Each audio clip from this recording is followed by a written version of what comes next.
Divya Hindi news, लोकशाही का मजबूत आधार स्तंभ।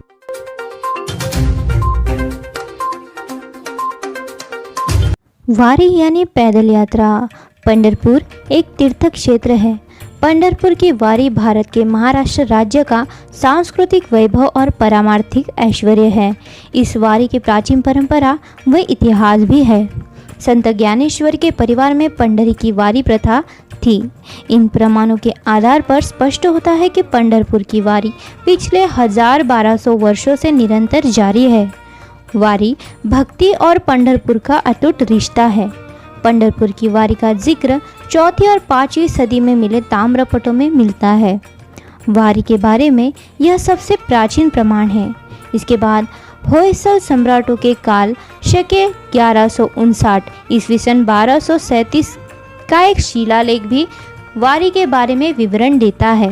ताम्रपट शिलालेखों के बाद दस्तावेजों के रूप ठोस प्रमाण संत ज्ञानेश्वर के अभंगों से मिलता है।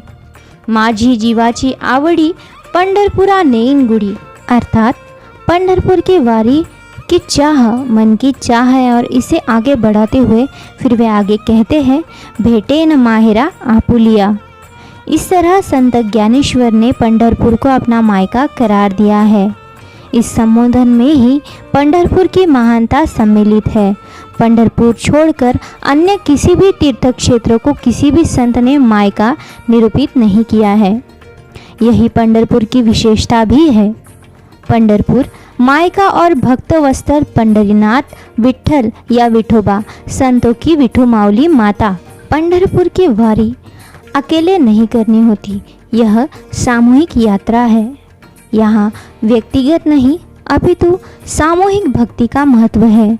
और यह यात्रा कैसे हो? अभंग गाते गाते, हिल मिलाकर, प्रसन्नता से नाचते हुए, हाथ में झांझर लिए मृदंग के ताल पर नाचते हुए, विठ्ठल की जय जयकार करते हुए यह पैदल यात्रा भक्त करते हैं।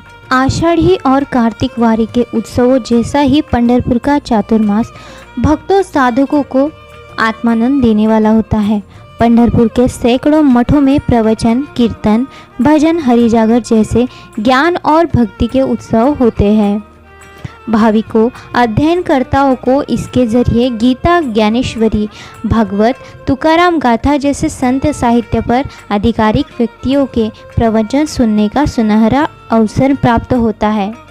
1944 में अंग्रेज़ों ने खाद्यान्न के संकट के नाम पर पाबंदी लगाई थी, किंतु सावरकर के मार्गदर्शन व नेतृत्व में प्रदर्शित निष्ठा के आधार पर इस पाबंदी को हटाने के लिए अंग्रेज़ों को बाध्य किया और वारी हमेशा की तरह पूरी हुई।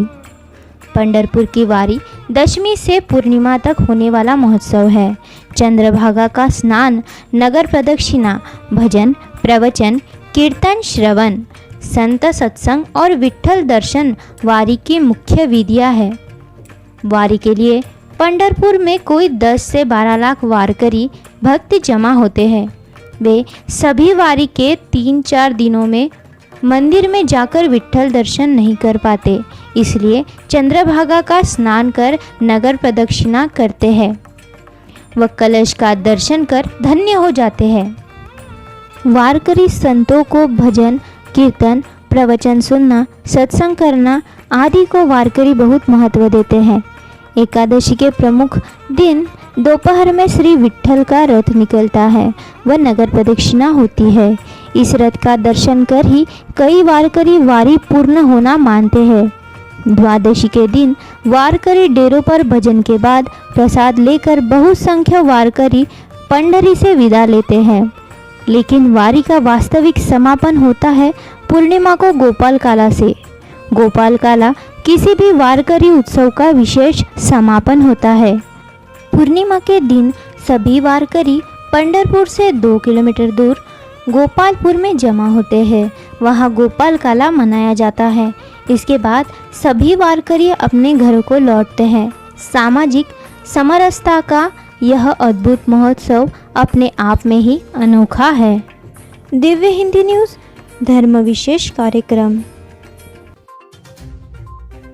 दिव्य हिंदी न्यूज न्यूज क्षेत्र के सारे प्लेटफॉर्म पर आपके साथ मजबूती से खड़ा, जैसे newspaper, news channel, IT platform और न्यूज एप्लीकेशन। आज ही दिव्य हिंदी से जुड़े। इस चैनल को यूट्यूब पर सब्सक्राइब करें और दिव्य हिंदी न्यूज ऐप को प्ले स्टोर या ऐप स्टोर से डाउनलोड करें और हमेशा अपडेट रहे। धन्यवाद।